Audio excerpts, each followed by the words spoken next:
E aí pessoal, boa noite, tranquilos? Vocês estão me ouvindo bem? Tô testando um fone novo aqui que eu comprei hoje. Fala Fábio, agora vai ficar só me chamando de Alan.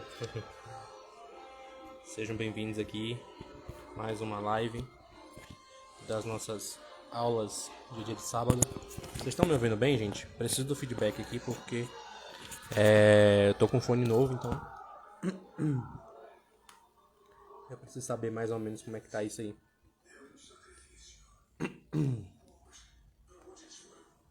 Muito baixo, nossa. Ah, o áudio tá bom. Para de sacanear aí, Kleber.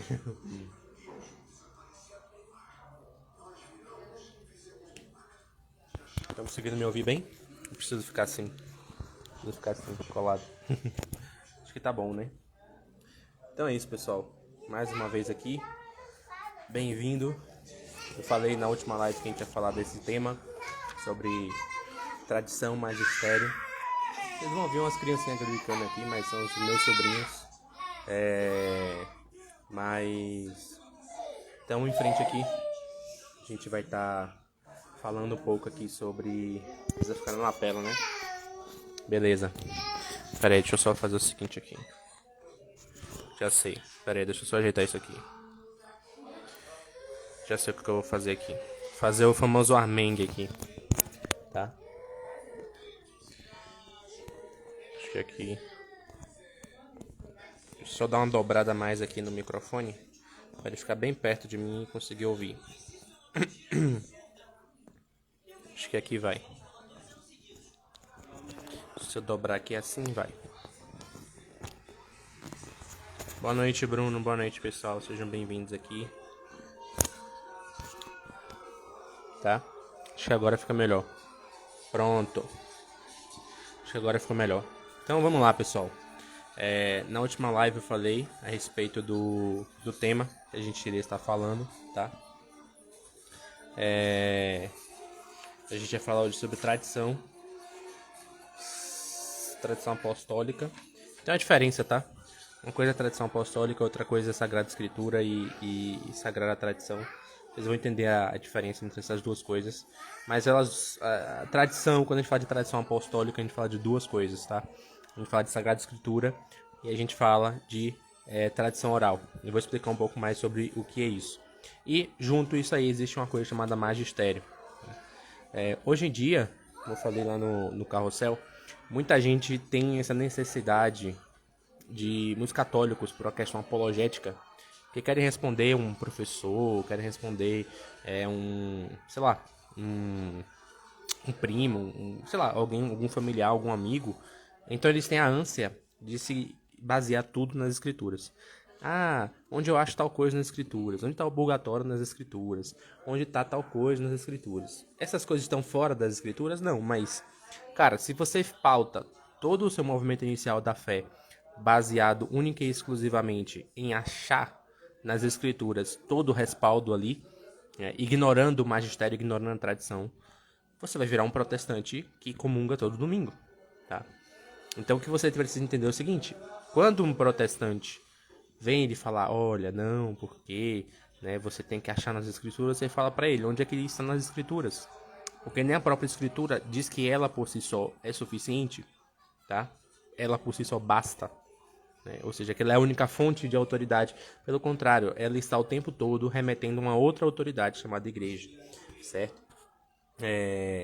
Então, como é que isso aconteceu, tá? Por que isso aconteceu? Não é nenhuma arbitrariedade da igreja católica, inclusive, nem da igreja oriental ortodoxa, nem nada disso, certo?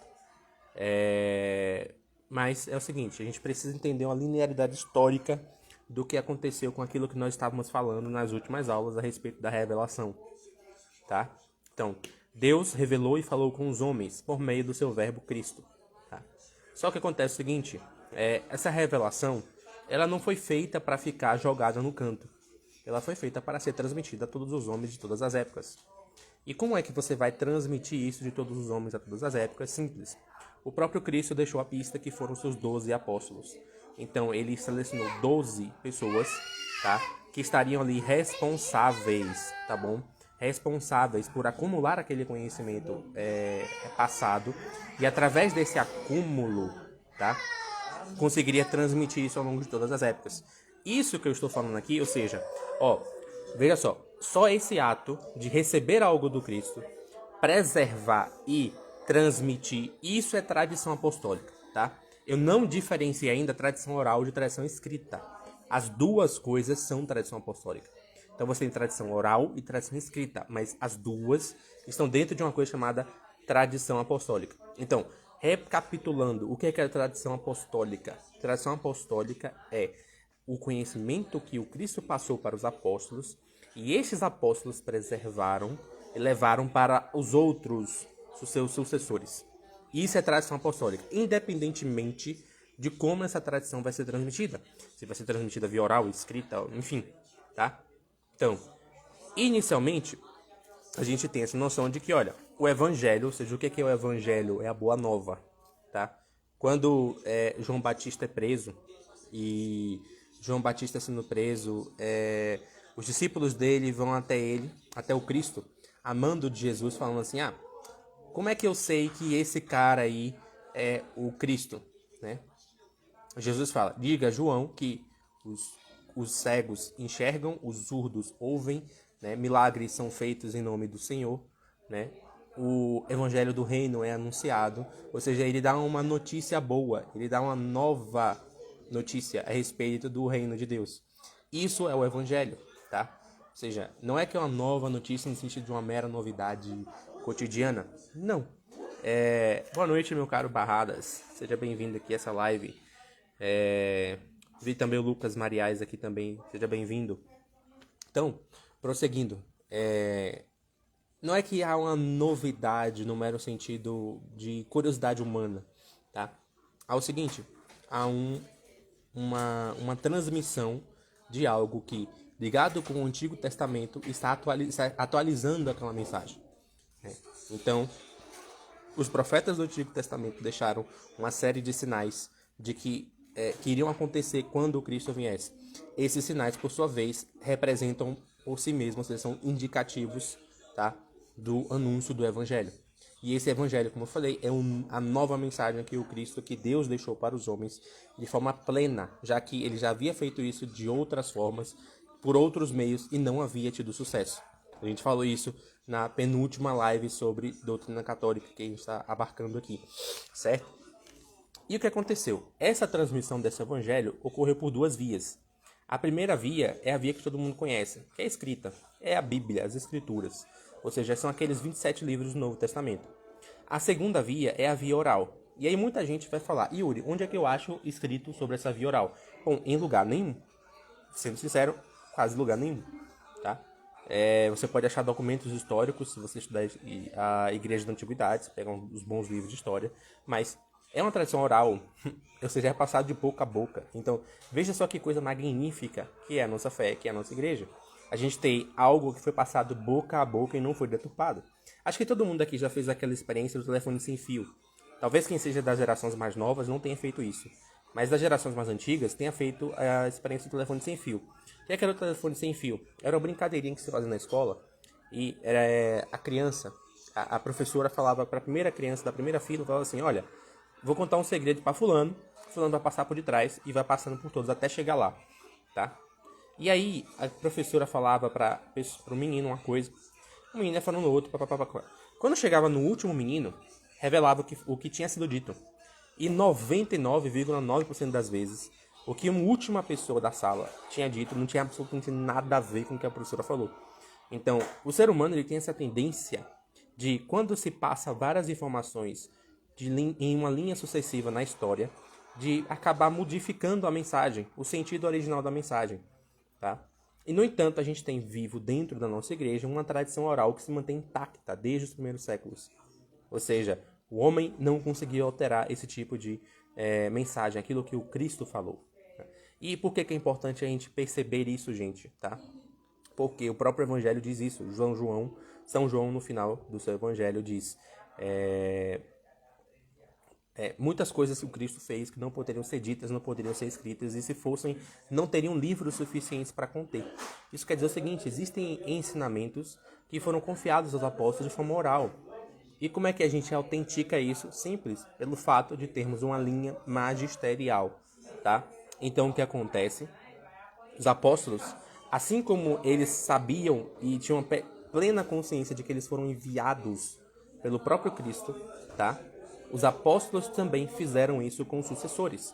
Então, eles selecionaram pessoas para suceder a sua atividade, certo? E essas pessoas que nós chamamos de bispos. Por que bispo? Bispo significa enviado. Tá? Então, os bispos são legítimos sucessores dos apóstolos. E é uma linha sucessória que não tem fim, não tem interrupção na história da igreja. Desde o começo até o final, até hoje, nós temos bispos que foram passando um para o outro. Então, os apóstolos ordenaram os bispos, aqueles ordenaram outros, que ordenaram outros, que ordenaram outros, e assim, até chegar ao nosso bispo hoje. Tá? Então, perceba que o magistério, ele entra como um tripé também. Mas ele entra como um tripé, a gente chama de necessário, tá? Ou seja, perdão, de contingente, tá? Ou seja, o que é necessário, o que é contingente? Necessário é algo que, se não existir, é impossível de que aquilo aconteça. Ou seja, se não existir uma tradição oral, uma tradição escrita, não tem fé católica. É sinal de que a gente perdeu o que o Cristo nos ensinou, certo? Ou seja, Jesus Cristo ensinou uma doutrina e ela foi preservada, certo? Isso nós chamamos de tradição apostólica, que é dividida em duas coisas, uma tradição oral e uma tradição escrita, tá? Pois bem, o que acontece? Para que essa tradição oral e essa tradição escrita fossem anunciadas ao longo de todo o tempo para todos os homens de todos os lugares do mundo, porque a natureza da revelação do Cristo exige isso, certo? Para que isso acontecesse, era contingente, ou seja, é por conta de uma questão meramente contingente. Se não houvesse, por exemplo, tempo humano, se não houvesse história, não precisaria de magistério. Se, por exemplo, o Cristo dissesse, olha, eu só quero que revele isso aqui para esse grupo de pessoas e acabou, não quero que passe mais para ninguém, não precisaria de magistério. Ou seja, o magistério ele entra como um salvaguardador dessas duas tradições, dessa tradição apostólica, ele serve a ela, ele dá a ela, ou seja, ele é o guardião, tal como São José era o guardião da Virgem Maria e de Nosso Senhor Jesus Cristo, certo? Então, o magistério, ou seja, os bispos, os seus servos são os padres servem aos bispos, eles precisam preservar essa tradição. E o que consiste em preservar a tradição? Ensiná-la corretamente. Ou seja, como é que você faz a depuração disso, Yuri? Por que é necessário fazer uma depuração? Porque sempre existiu na história da igreja, tá? Na história da igreja... Oh, salve, irmãos cavernas, sejam bem-vindos. Sempre existiu na história da igreja bispos e padres que se desviaram, perderam o contato com a fé primordial. É normal. Por quê? Porque o que é assegurado é o conteúdo da revelação, não a impecabilidade dos seus guardiães. Ou seja, por exemplo, digamos um papa, tá? Vamos pensar na figura do papa. A gente sabe da infalibilidade do papa. O papa é infalível quando proclama ex cathedra. O que isso quer dizer? Quer dizer o seguinte, quer dizer que ele tem uma salvaguarda, ou seja, o seu anúncio, o seu ensinamento é salvaguardado, tá? Não pela pessoa que está sentado no trono de Pedro, mas pelo fato de ser o trono de Pedro que está falando. Ou seja, é uma ação, é um resguardo ex opere operato, ou seja, que independe de quem esteja operando, tá? Ou seja, não depende de que o Papa seja uma pessoa santa, virtuosa, um mártir, para que a fé católica seja idônea. Não. O que salvaguarda é o seguinte, é a assistência que o Espírito Santo dá. Inclusive, a tradição oral, ela tem essa importância, como eu falei, por conta disso. O Espírito Santo sempre suscita conhecimentos e aprofundamentos na própria revelação. Calma lá. Eu não estou dizendo que o Espírito Santo revela coisas novas. Não. Tudo já foi revelado. A revelação católica, ela é completa, tá? Só que o que acontece é o seguinte, certo?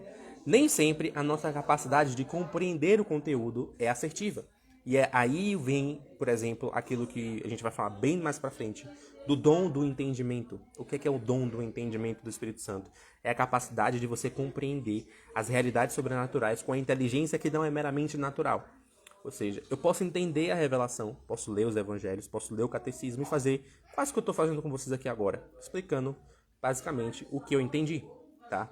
Só que eu posso em um certo momento olhar para aquilo e através daquilo ali, tá? Compreender de forma profunda, com um insight que nenhum ser humano teve ou teria capaz de ter, certo? E conseguir transmitir isso para vocês. Isso é o dom do entendimento. E esse dom do entendimento ele está vivo na tradição oral da igreja, certo? Então, quando, por exemplo, a igreja vê lá a Bíblia dizendo, a Escritura dizendo, olha, isso é o meu corpo, fazer isso em memória de mim. Né? Os apóstolos, com a tradição oral, pela presença que tiveram com o próprio Cristo, sabem, olha, a gente tem que fazer isso aqui de novo, sempre, tá? E ela vai estruturando essa tradição, certo? Ao longo de toda a história, tá? Então, a tradição oral e a tradição escrita, elas são duas coisas de uma mesma fonte. É como se fossem duas faces de uma mesma moeda. Não há diferença entre tradição oral e tradição escrita. Quem fala isso está mentindo. E isso aqui, tanto para protestantes quanto para católicos. Porque tem católicos que menosprezam as Sagradas Escrituras. Pelo contrário, a gente precisa venerá-las. O que é venerar as Escrituras? Eu preciso ter reverência quando eu vou abrir uma Bíblia para ler, para fazer uma lexia divina.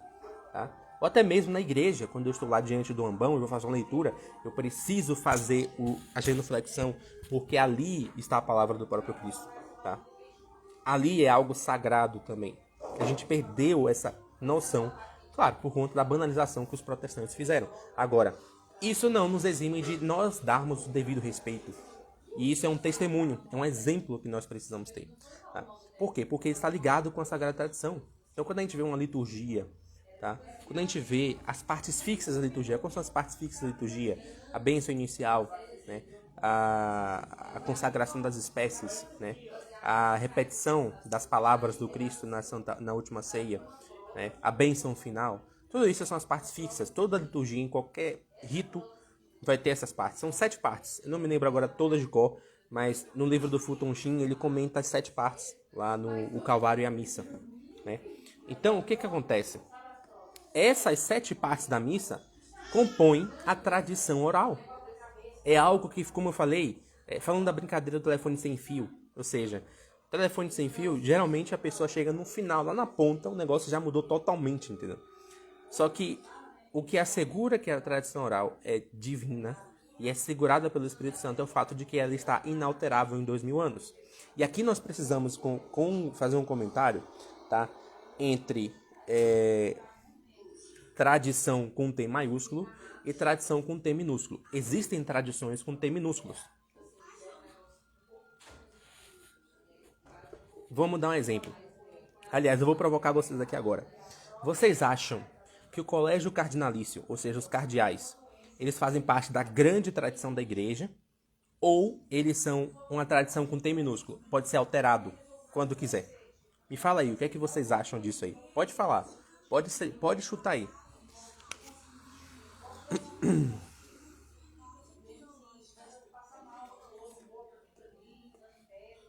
Pode chutar, não tenham medo de errar.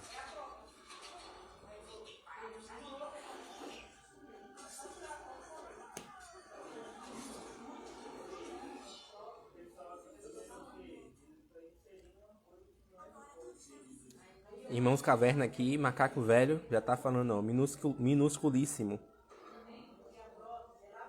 Deixa eu ver se mais alguém vai falar alguma coisa. Ninguém vai falar nada não, mano. Cara, Irmãos Caverna acertaram, tá? O colégio cardinalício, ele é uma tradição com T minúsculo. Ou seja, a igreja pode alterar quando bem entender. Por quê? Porque Jesus não fundou um colégio de cardeais. Ele fundou um colégio de bispos, de enviados, tá? Exatamente. Bruno, mais ou menos. Nessa faixa aí. São coisas muito... gêneros diferentes que você citou, mas... no caso, a tradição que a gente está falando, com T minúsculo, são coisas que pessoal... eu vi o Irmãos Cavernas aqui e acabei misturando as falas. Thales perguntou, o colégio de cardeais é recente, né? Exatamente, é recente. Eu não me lembro agora a data exata, mas se eu não me engano foi em Trento que foi criado. Ou foi um pouquinho antes de Trento, um pouquinho antes da reforma, que foi criado o colégio de cardeais, tá? Mas, por exemplo, vocês vão ver padres que têm o título de Monsenhor. que não existe mais esse título de Monsenhor na igreja. Isso é uma tradição. Isso aí são tradições que a igreja pega, normal, da cultura humana, e acaba incorporando para poder se adequar à região que ela se encontra ali. Se você for ver a igreja na África, ela tem algumas tradições próprias do povo africano, mas, como eu falei, são tradições com T minúsculo, elas não estão inseridas dentro desse grande depósito. Quando a gente fala de tradição apostólica, a gente está falando sempre de duas coisas: Sagradas Escrituras e tradição oral, tá? E aí por isso é importante você vivenciar a fé. Por isso é importante você, por exemplo, frequentar uma boa liturgia. Por quê?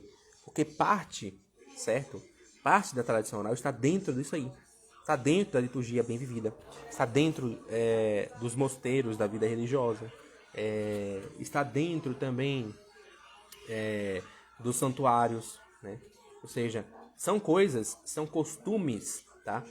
Que os apóstolos criaram por convivência com o Cristo. Ou seja, o Cristo, através das ações. Lembra? Jesus não fala só com a boca, ele fala com os atos também. Isso você vê até no Evangelho diversas vezes. Ele vai curar um surdo, ele pega, cospe na terra, pega o barro, passa no ouvido do cara. Ou seja, ele está falando com isso aí. Ou seja, o que ele está querendo dizer com o barro no ouvido do sujeito? Né? Ou seja, não é somente a palavra dele que fala, não é só a boca, as cordas vocais do Cristo que falam, mas os seus atos, as suas ações, certo? O que é a cruz, senão um grande discurso de amor para toda a igreja? Você precisa aqui saber das palavras ditas na cruz para você perceber isso? Não é necessário, né? Então, a tradição oral ela é fundamentada nisso, tá? Então, essa comunicação entre as duas coisas, como eu estava falando antes, as Sagradas Escrituras e a tradição oral, elas fazem parte de uma mesma tradição apostólica. Então você tem tradição apostólica e dentro das duas você tem tradição oral e Sagradas Escrituras. E as duas se comunicam. E qual é o papel do magistério dentro desses círculos? É ser um círculo um pouquinho maior para proteger, não para estar acima disso, né? É interessante vocês saberem isso aqui, até por uma questão de conversa com pessoas, com, sei lá, você pode ter um amigo protestante, alguém que seja um questionador, que tem interesse ou que queira se converter à fé católica. Mas eu estava vendo no Facebook de um amigo, ele estava falando bem acertadamente no seguinte: olha, uma pessoa falou assim, que o diferencial entre os protestantes e os católicos é a tradição. E esse meu amigo falou uma coisa muito certa: olha, não é não. Se você pegar os protestantes históricos, muitos recorreram à tradição para poder fundamentar algumas de suas crenças. Se você pegar também hoje, tem muitos pastores, muitos fiéis protestantes que recorrem à tradição, a dia patrística, né, até uma questão da liturgia, alguns preservam algumas coisas ali, certo? O que é diferencial entre o católico e o protestante é que há um magistério. Para o católico, há um magistério, ou seja, há um magíster, há um professor, alguém capaz de ensinar e de interpretar aquilo que ele conhece. Não quer dizer também que o católico é um boboca, que ele é um cara que só abre a boca quando o padre e o bispo falam, certo? Mas quer dizer o seguinte, é como se a analogia do Chesterton. Qual é a analogia do Chesterton? A analogia do Chesterton é: os muros da igreja não são os muros de uma prisão, mas são os muros de um parque de diversão. Você vira católico para que você aprenda, aprofunde a sua fé, consiga estudar e seja alguém. Seja uma pessoa, uma alma viva com consciência, tá? Capaz de estudar as coisas, de captar as verdades da fé. Só que você tem ao seu redor um grande muro que impede que você comece a elaborar loucuras e coisas que não tem nada a ver com aquela tradição oral e tradição escrita que foi deixada pelo Cristo ao longo dos séculos. Então, é preciso você saber lidar com essas duas linhas em paralelo, tá? Aprenda o seguinte: ser católico não é adotar uma via ou outra. Ser católico é, em certo sentido, abraçar as duas vias. É abraçar justamente aquilo que parece mais contraditório. O herege, o que é que ele faz? Ele escolhe. Heresia vem de hairesis, do grego escolha. Ele tem duas verdades que parecem contraditórias e ele simplesmente solta uma e abraça a outra. O católico é universal. Mas é universal por quê? Não é porque ele tem que abranger só tudo ou estar em todos os lugares. Não. Ele é universal porque ele consegue conciliar duas verdades. Ele consegue conciliar duas verdades que parecem contraditórias, que parecem não bater. Ele acredita que Deus é imenso, infinito e insondável, mas que se fez no ventre de uma virgem em Israel. Tá?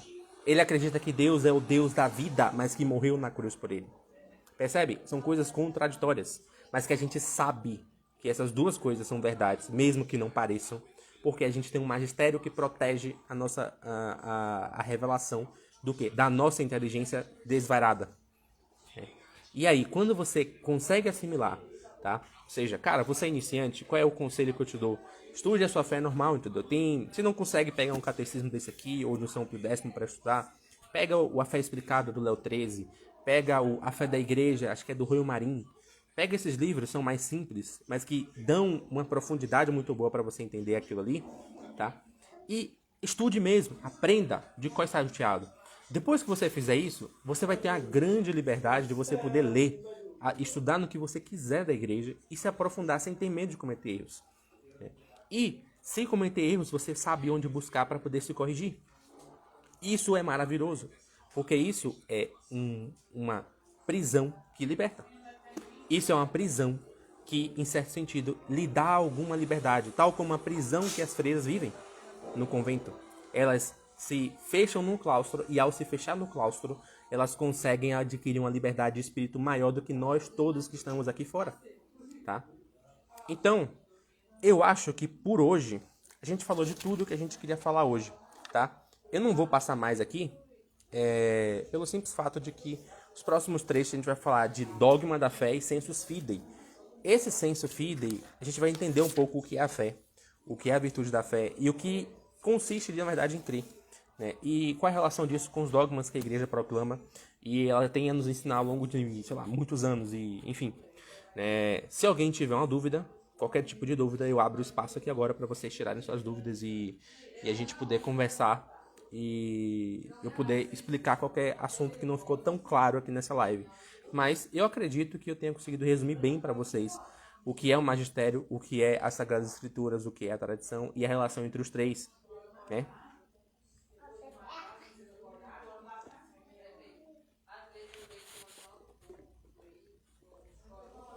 Tá, eu vou responder do Clébio, que é mais fácil, tá? Que ele tá perguntando só sobre o livro.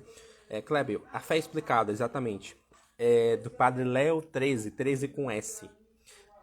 Vende pela editora Quadrante, mas você acha na Amazon também. Vale muito a pena esse livro. Eu usava muito ele em catequese e sempre foi muito bom, assim, por ter um poder de síntese muito bom, mas sem perder a profundidade. Bruno, pode haver heresiarcas dentro do magistério? Olha, heresiarcas é um termo bem forte. Porque o que é um heresiarca? É alguém que cria uma heresia e fundamenta ela. Um heresiarca é isso. Você pega ali Nestório, ele é um heresiarca. Ele criou uma heresia e, ao criar aquela heresia, ele mantém aquela heresia ali viva por bastante tempo, com um grupo e etc. Isso é um heresiarca. Eu acho difícil existir isso, pelo simples fato de que a igreja tem um sistema imunológico. Tá, tudo bem. A igreja hoje, na modernidade, digamos que ela está com uma doença imunológica. Porque o sistema dela de responder esse tipo de gente está muito fraco. A gente não tem mais, como tinha antigamente, aquela capacidade, aquela reação muito grande de você ter aquela discussão de ideias muito profunda. Isso é algo que, infelizmente, se perdeu, tá? Mas, em certo sentido, não dá para você ter dentro do magistério. Porque o que é um magistério? Não é só um cargo de padre ou de bispo, tá? Magistério, ou seja, é a capacidade, a faculdade de ensinar a verdade revelada. Entende? Então, quando você pega uma carta de Pio XII, Justitia Corporis, falando sobre o corpo de Cristo, falando sobre a igreja, tá? Aquilo é magistério, certo? Ou seja, é um documento, é um ensinamento que ficou ali para aprofundar algo da verdade revelada, tá? Você pode pensar também deixa eu pensar aqui, sei lá, nas exortações, etc., que os papas geralmente fazem, ou alguns bispos escrevem livros explicando algumas questões próprias da revelação. Tudo isso faz parte do magistério, tá? Ou seja, magistério, não pense no magistério tanto como um cargo a ser ocupado. Pense no magistério também como um ensino, uma faculdade, uma capacidade de ensinar. Se por um acaso um bispo, um padre ou quem quer que seja que esteja dentro do magistério flerte com a heresia, aquilo que ele ensina não está dentro do cânone da tradição. Como eu falei, o que é que faz com que você pondere isso é o conhecimento da tradição apostólica, oral e escrita. Entendeu? Porque, como eu falei, a função do magistério é defender isso.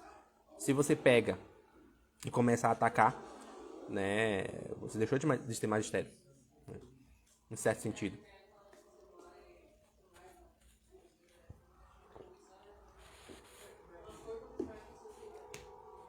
Mais alguém tem dúvidas?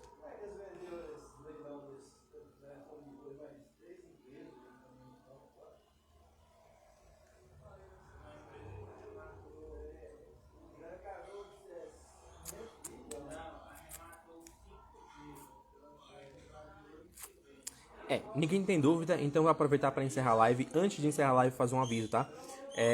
Lembra que eu falei, a gente vai alternar isso aqui de 15 em 15. Então, hoje eu tô falando de doutrina. A gente vai voltar a falar de doutrina só daqui a 15 dias. Entretanto, nesse meio tempo, a gente vai falar de um tema relativo à fé católica que seja essencial. No sábado passado, a gente falou sobre a morte. A gente refletiu a respeito da morte, né? Entretanto, o que aconteceu? A gente refletiu a respeito da morte e esse sábado que vem a gente vai refletir sobre outro tema que eu vou revelar um pouco mais. Estou pensando aí, só abrindo aqui para vocês que estão aqui conosco, em falar um pouco sobre as virtudes, né? Começar a falar um pouco sobre essa área de virtudes, de não moral em si, mas na parte espiritual, já que nas redes sociais hoje o pessoal tem um fetiche muito grande com isso. Como é que eu paro de cometer tal pecado? Como é que eu viro mais paciente? Como é que eu adquiro a fé, etc. A gente precisa entender coisas básicas do que é o ser humano, do que a igreja, e não só a igreja, mas os santos nos ensinam a respeito do que é o homem, tá? E do que deve ser feito, qual é a proposta do cristianismo diante disso.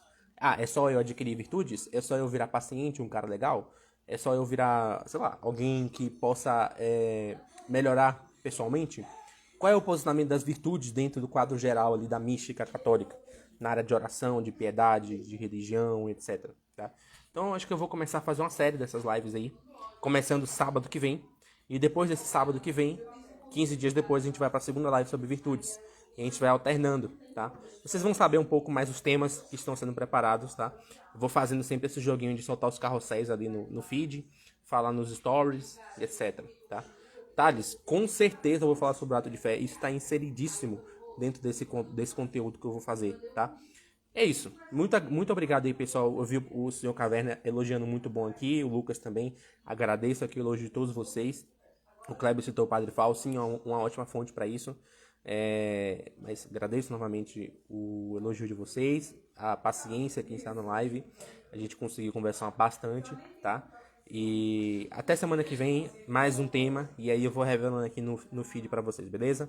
Abração a todos vocês, fiquem com Deus. Até mais, tchau, tchau.